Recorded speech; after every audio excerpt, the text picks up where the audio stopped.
Welcome to applications in chemical engineering through MS excel playlist. और आज की video में हम दोबारा कुछ बेसिक्स पर बात करने जा रहे हैं कि हम किस तरह अपनी डाटा फिटिंग के थ्रू हमारे पास इक्वेशंस में मौजूद वेरिएबल्स को हम सॉल्व कर सकते हैं। लास्ट टाइम हमने जो भी इक्वेशंस को सॉल्व किया तो उसमें आप देख सकते थे कि वो उसमें हम सिंपल एक वेरिएबल को हम एक इक्वेशन में सॉल्व कर रहे थे, जिसकी हम वैल्यू आइट्रेशंस के थ्रू हम निकाल रहे थे।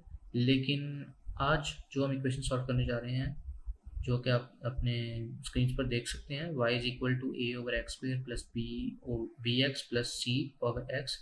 तो ये काफ़ी एक कॉम्प्लेक्स इक्वेशन है। इसमें आप ए बी और सी की वैल्यूज़ को किस तरह इस इक्वेशन में सेटिस्फाई करेंगे, आपने ये वैल्यूज़ ए बी और सी की वैल्यूज़ आपने डिटरमाइन करनी है।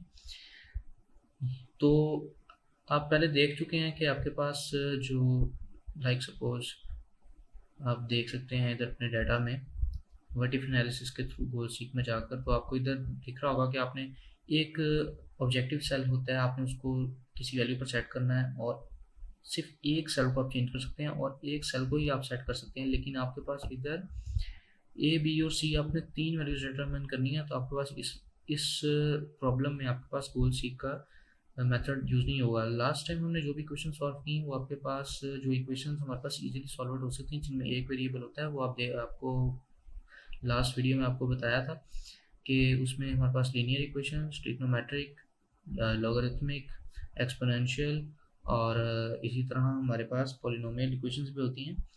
ये इक्वेशन काफ़ी कॉम्प्लेक्स ही है, जिसमें हमारे पास कुछ रेसिप्रोकल टाइप और कुछ हमारे पास एक्सपोनेंशियल टाइप इक्वेशन भी मौजूद है। और इसमें हमारे पास तीन वेरिएबल्स हैं, इसलिए इसे सॉल्व करने से पहले हमें पहले मैनुअली डाटा फीडिंग करनी पड़ती है और फिर हम उसमें मौजूद वेरिएबल्स का हम सॉल्यूशन फाइंड आउट कर सकते हैं। लेकिन ये मैनुअली अगर हम डाटा फिटिंग करें तो आपको पहले बताया था कि ये काफ़ी एक लेंथी प्रोसेस होता है। अब इसको डाटा फिटिंग को हम एक्सेल के थ्रू किस तरह कर सकते हैं जिसकी वजह से हमारे पास वेरिएबल्स का सॉल्यूशन आ जाए, इसको हम आज की वीडियो में डिस्कस करेंगे। तो सबसे पहले आप देख सकते हैं कि आपके पास इस इक्वेशन को मद्देनज़र रखते हुए या ना रखते हुए आपने एक एक्सपेरिमेंट परफॉर्म किया जिसमें आपके पास एक्स और वाई की वैल्यूज़ कुछ यूँ आई।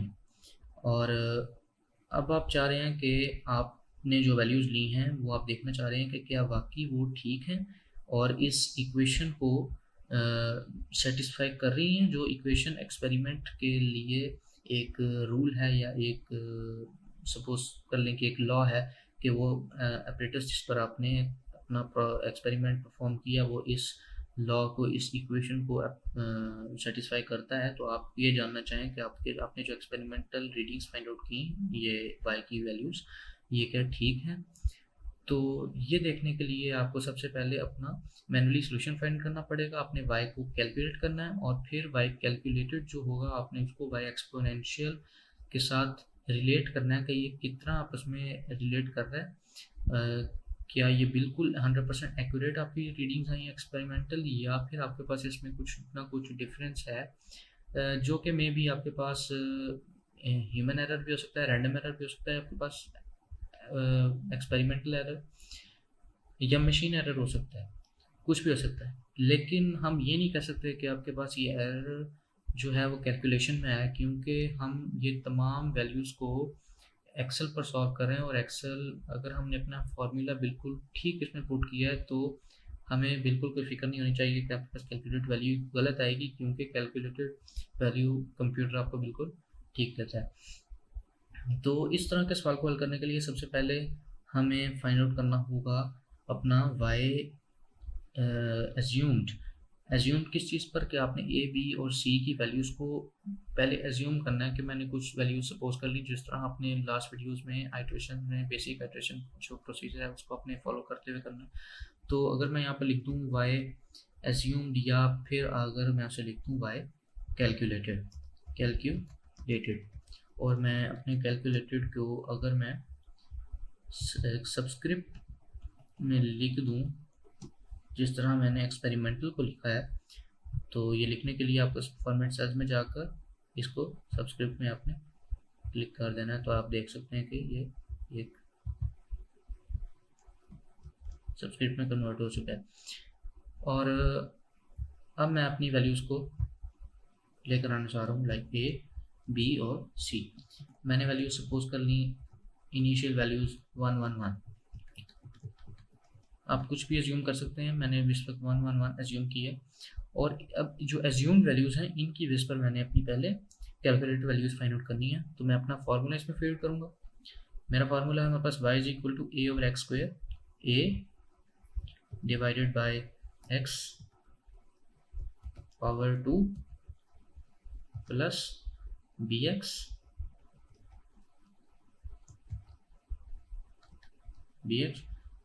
Plus c x, c power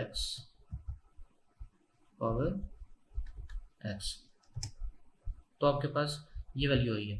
अब एक्सेल में एक बहुत ही एक मज़े का फंक्शन है, वो कुछ यूँ है कि लाइक मैं अगर आपको यहाँ पर अगर समझाऊँ कि सपोज आपके पास में भी एक वैल्यू है, लाइक ये एक्स की वैल्यूज़ हैं और ये आपके पास y की वैल्यूज़ हैं 1, और ये y जो है आपके पास सिंपली इसमें इसका आपके पास स्क्वायर है, लाइक स्क्वायर है, ठीक है। अब आपके पास x की वैल्यूज़ में हमारे पास 2 आ रहा है, 3 आ रहा है, 4 आ रहा है, 5 आ रहा है। अब आपने अपनी y की वैल्यू फाइंड आउट करनी है विद रिस्पेक्टिव टू x। तो आप हर बारी आप फार्मूला नहीं लगाएंगे, आप सिंपली अपने y की जो एक दफ़ा आप फार्मूला लगाकर आप देख सकते हैं। अगर आप बॉटम राइट कॉर्नर में जाएं तो आपको इसका इस तरह का एक प्लस का आपको साइन मिलेगा। आपने जब आपको ये अवेलेबल हो जाए तो आपने सिंपली अपने माउस को ड्रैग करके जहाँ तक आप लेकर आना चाहें उस पर आपने लेकर आ जाना है। अब आप देख सकते हैं कि उसने तमाम जो है सेल्स को उसी उसके कॉरेस्पॉन्डिंग जो सेल है उसी के लिहाज से उसने फार्मूला में कन्वर्ट कर दिया जो आपको चाहिए था। यानी कि आपको सिंपली अपना ड्रैग करना पड़ता है माउस। अब यही काम हम यहाँ करने जा रहे हैं कि हम सिंपली अपने वैल्यूज़ को ड्रैग कर देंगे। लेकिन मैं इधर देख रहा हूँ कि मुझे कुछ बाकी का एक 0 0 0 वैल्यूज़ सी नज़र आ रही हैं। वो क्यों हैं उनको हम देखेंगे कि मैंने अपनी वैल्यू को यहाँ पर क्लिक किया ताकि मैं देखना चाहूँ कि मैंने अपने इसमें क्या फार्मूला अप्लाई किया। तो आप देख सकते हैं कि आपके पास जो x की वैल्यू है उसने सिंपली अपने जो राइटली उसने कॉरस्पॉन्डिंग के थ्रू उसने ले ली है। लेकिन ए, बी और सी को भी उसने सिंपली वहीं उसी के लिहाज से ही नीचे डाउन कर दिया है जिस लिहाज से उसने पहले जो सेल है जो राइट हमारे पास वैल्यूज़ हैं उनके लिहाज से उसने कॉरस्पॉन्डिंग नीचे उसने सेल्स को भी शिफ्ट कर दिया।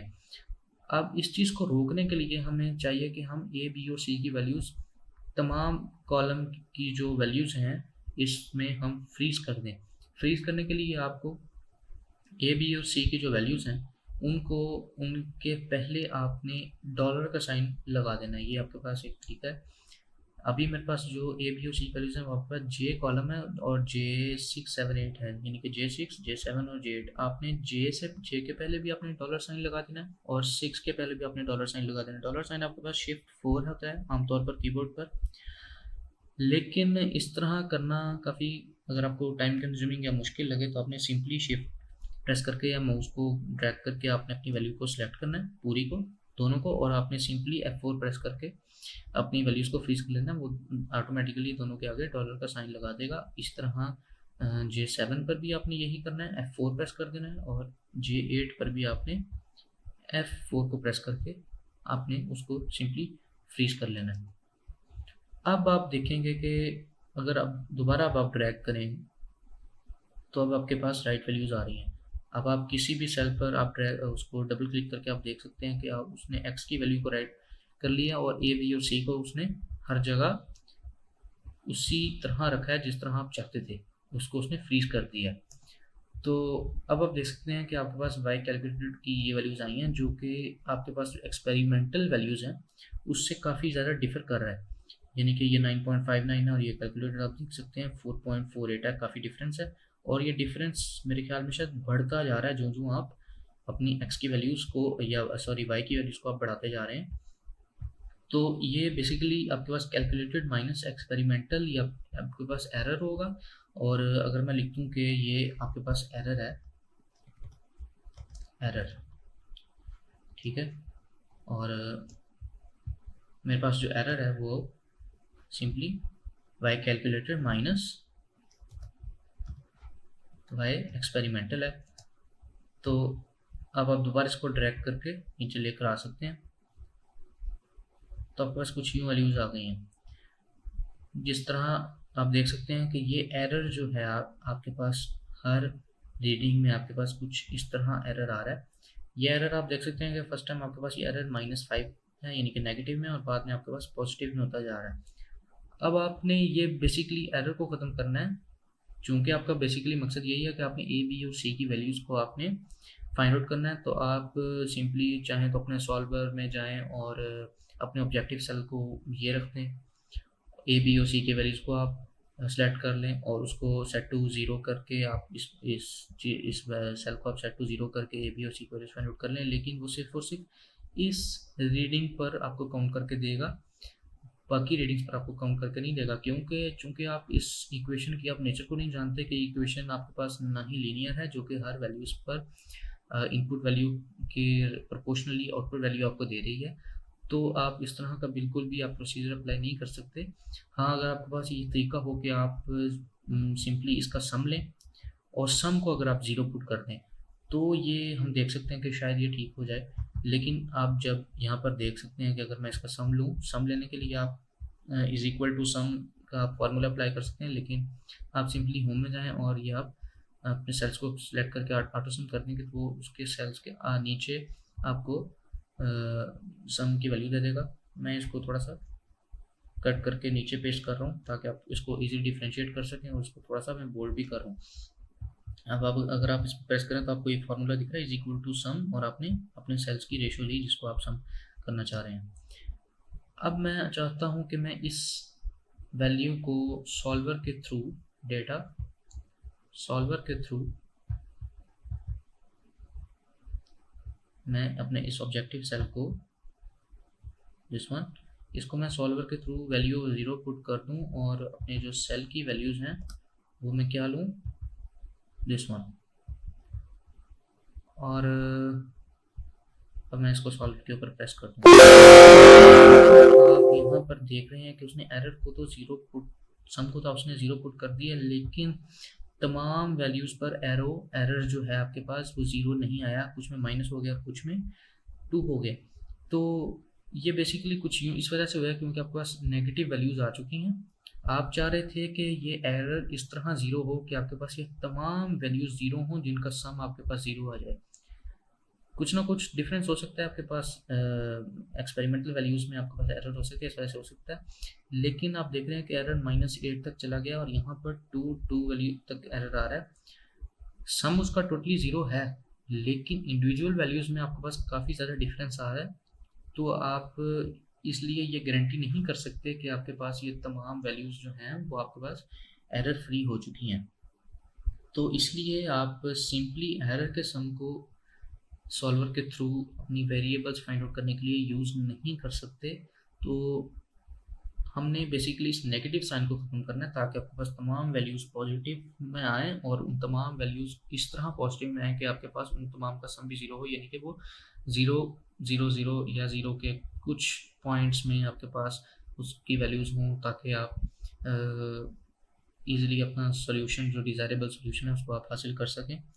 तो इसके लिए हम बेसिकली एरर का स्क्वायर ले लेते हैं, इसीलिए इस मेथड को लीस्ट स्क्वायर मेथड भी कहा जाता है। आप अपने एरर का स्क्वायर ले लें, क्योंकि आप जानते हैं कि किसी भी चीज़ का अगर आप स्क्वायर लेंगे तो वो आपके पास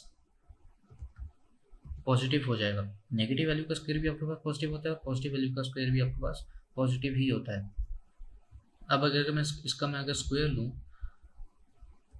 ये, और इसका मैंने पावर 2 ले लिया, और मैं दोबारा से अपने इन तमाम वैल्यूज़ को ड्रैग करके इनका स्क्वायर ले लेता हूँ, और फिर इन तमाम वैल्यूज़ का मैं दोबारा सम भी ले लेता हूँ, क्योंकि मुझे सम चाहिए, इसको मैं दोबारा ड्रैग करके नीचे ला रहा हूँ और इसको मैं कुछ बोल्ड कर रहा हूँ। अब मैं चाहता हूँ कि मैं अपनी वैल्यूज़ को दोबारा ज़रा 1, 1, 1 पुट कर दूँगा, ताकि हमारे पास जो डिज़ायरेबल वैल्यूज़ हैं दोबारा से सॉल्वर सोल्यूशन के थ्रू इजीली आ जाएं। अब आप देख सकते हैं कि आपके पास कुछ यूँ है और इसको आपने ज़ीरो पुट करना है। इसको ज़ीरो पुट करेंगे तो आप देखेंगे कि ये तमाम वैल्यू जो हैं पॉजिटिव ही रहेंगी और ज़ीरो के आसपास ही रहेंगी, ताकि उसका सम जो है वो ज़ीरो से थोड़ा सा, ज़ीरो या ज़ीरो पॉइंट्स में उसका काफ़ी माइन्यूट सा डिफरेंस के through approximately equal to zero आ जाए। अब आप सॉल्वर में जाएंगे, डेटा सॉल्वर में, और अपने जो आपके पास जो ऑब्जेक्टिव सेल है वो आपके पास ये होगा E20। आपने इसको वैल्यू टू ज़ीरो ही रखना है और आपके पास ये वैल्यूज सही सेलेक्ट हुई हैं J6 से J8 तक, ठीक है। और आपने इसको सॉल्व पर क्लिक कर दिया। अब आप देख सकते हैं कि ये वैल्यूज़ को उसने काफ़ी 0 0 0 और ये .000 काफ़ी हद तक वो इसको ले आया है, लेकिन उसका सम उसके पास अभी भी टोटल ज़ीरो नहीं है। वो हम अभी जानेंगे कि वो ज़ीरो क्यों नहीं है। शायद वो हमारे पास एक्सपेरिमेंटल रीडिंग्स में एरर है, और यही हम जानना चाह रहे थे, हम उसको रिलेट करना चाह रहे थे कि हमारे पास एक्सपेरिमेंटल वैल्यूज़, एक्सपेरिमेंटल रीडिंग्स कितनी एक्यूरेट आई हैं। अगर ये ज़ीरो होता तो हम जान जाते कि हमारे पास एक्सपेरिमेंटल वैल्यूज़ इतनी एक्यूरेट हैं कि वो इस इक्वेशन को सेटिस्फाई कर पा रहा है, यानी कि हमने एक्सपेरिमेंटल रीडिंग्स बिल्कुल सही ली हैं। अभी आप देख रहे हैं कि ये 2.92 ज़ीरो से थोड़ा सा दूर है, तो ये कितना दूर है, उसकी क्या रेशियो है, क्या परसेंटेज है उस रिलेटिव एरर की, तो ये हम अभी जानेंगे। जानने के लिए हम रूट मीन स्क्वायर के फार्मूला यूज़ करते हैं, और रूट मीन स्क्वायर का फार्मूला हमारे पास क्या है, वो कुछ यूँ है, जिसमें हमारे पास y से मुराद y एक्सपेरिमेंटल है और y कैलकुलेटेड ही है। यहाँ पर y माइनस वाई कैलकुलेटेड का स्क्वायर और उसका समेशन लेना, जो कि हमारे पास इस वक्त नहीं है, तो इसका हम अलग एक कॉलम बनाएंगे, और इसी तरह वाई स्क्वायर का हम एक अलग से कॉलम बनाएंगे, और ये y पहले हमने नहीं कि उसका सिग्मा y लेना है और फिर उसका स्क्वायर लेना है, और n हमारे पास टोटल नंबर ऑफ ऑब्जर्वेशन या रीडिंग्स हैं। तो मैं अगर अपनी अभी y experimental minus y calculated का डाटा एंटर करूँ, y experimental minus y calculated, मैं अभी इसको सबस्क्रिप्ट की फॉर्म में नहीं लिख रहा, एक्सपेरिमेंट और कैलकुलेटेड को, y experimental minus y calculated, और मैं इस तमाम को ड्रैग करके नीचे ला रहा हूँ।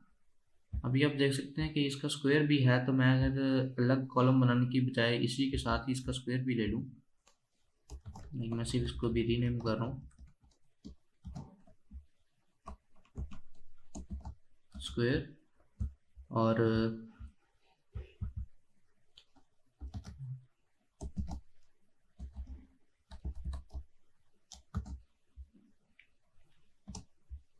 ये तमाम फार्मूला मैं तमाम वैल्यूज़ पर अप्लाई कर देता हूँ।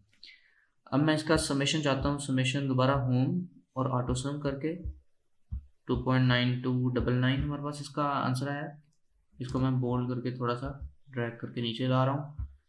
अब मुझे चाहिए वाई स्क्वायर का मैं एक अलग से कॉलम ड्रॉ करूँगा, वाई स्क्वायर यानी कि वाई एक्सपेरिमेंटल डाटा का स्क्वायर, और मैं ये तमाम वैल्यूज़ पर इस फार्मूला को अप्लाई कर दूंगा। दोबारा इसका ऑटो सम लूँगा और इसे मैं बोल्ड करके नीचे लिख दूँ। अब मुझे चाहिए सिग्मा वाई मेरे पास 55.9 है, और फिर उसका स्क्वायर,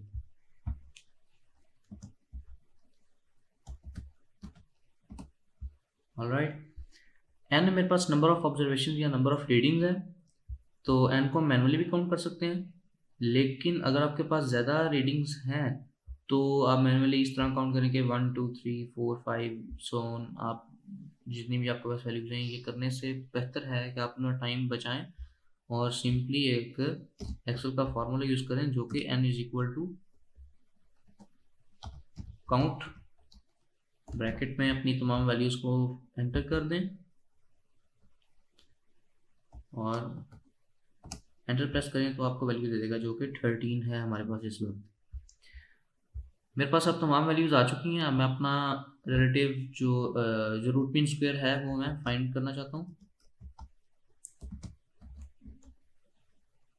इसकी मैं इसमें फार्मूला फिट करूँगा 1 माइनस, मैं इसको ब्रैकेट में लिख रहा हूँ इस तमाम वैल्यू को, और y माइनस वाई कैलकुलेटेड का स्क्वायर मेरे पास ये है, डिवाइडेड बाय डिनोमिनेटर में मैं ब्रैकेट में लिख रहा हूँ उसको डिफ्रेंशिएट करने के लिए, वाई स्क्वायर ये है मेरे पास minus sigma Y square divided by N, bracket close. तो ये मेरे पास वैल्यू आ रही है 0.917674 यानी कि 91.76% अप्रॉक्सीमेटली। और 91.76% से मुराद ये है कि मेरे पास जो डाटा फिटिंग है वो इतने परसेंट एक्यूरेट हुई है कि इतने परसेंट ऑन एवरेज मेरा एक्सपेरिमेंटल डाटा कैलकुलेटेड डाटा से सेटिस्फाई कर रहा है। और मज़ीद इसके बारे में जानने के लिए हम अगर ग्राफिकल वे को अपनाएं तो उससे हम देख सकते हैं कि मेरे पास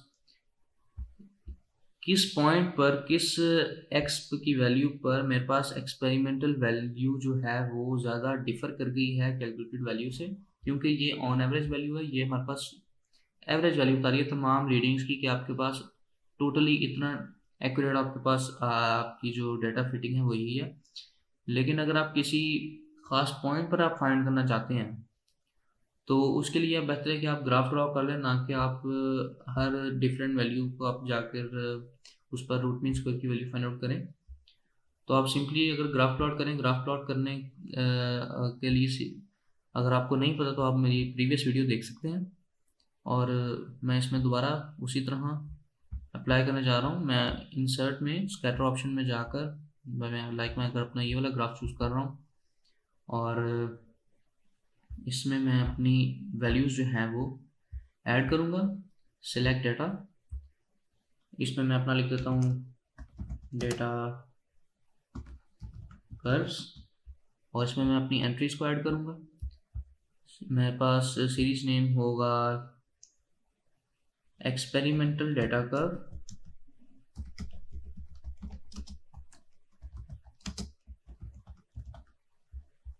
मेरे पास एक्स वैल्यूज़ ये सारी होंगी, y values y experimental data से उठाऊँगा। उसने आपको एक छोटा सा प्रीव्यू भी पहले दे देता है वो, इससे पहले कि आप ओके करें। मज़ीद आप इसमें ऐड करेंगे और मैं वैल्यू ऐड करूँगा कैलकुलेटेड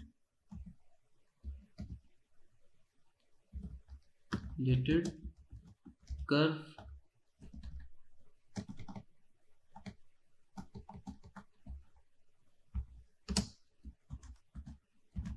कैलकुलेटेड डाटा कर्व, और मेरे पास एक्स की वैल्यूज़ दोबारा से वही है, जबकि वाई की वैल्यूज़ हैं वाई कैलकुलेटेड के डेटा से मैं पिक करूँगा। मैंने ओके प्रेस किया और ग्राफ आप अपना देखना चाह रहा हूँ। मैं इसको ग्राफ का थोड़ा सा बड़ा कर रहा हूँ ताकि आपको समझ लग जाए, और मज़ीद मैं इसमें लेजेंड ऐड कर रहा हूँ ताकि आपको अंदाज़ा हो जाए। अब आप देख सकते हैं कि मेरे पास जो कैलकुलेटेड डाटा कर्व है वो कुछ यूँ है, एक थोड़ा सा स्टीप सा एक कर्व है, और जो एक्सपेरिमेंटल डाटा कर्व है उसमें काफ़ी ज़्यादा इरेगुलरिटीज़ आ रही हैं, ना कि वो उसको प्रॉपरली फॉलो कर रहा है। अब आप देख सकते हैं कि आपके पास जो x3.4 है यानी कि ये पॉइंट है, अगर मैं अपना इसको फॉर्मेट एक्सेस में जाकर जैसे मैं 3 के डिफरेंस पर अगर लिख दूँ लाइक फॉर्मेट एक्सेस,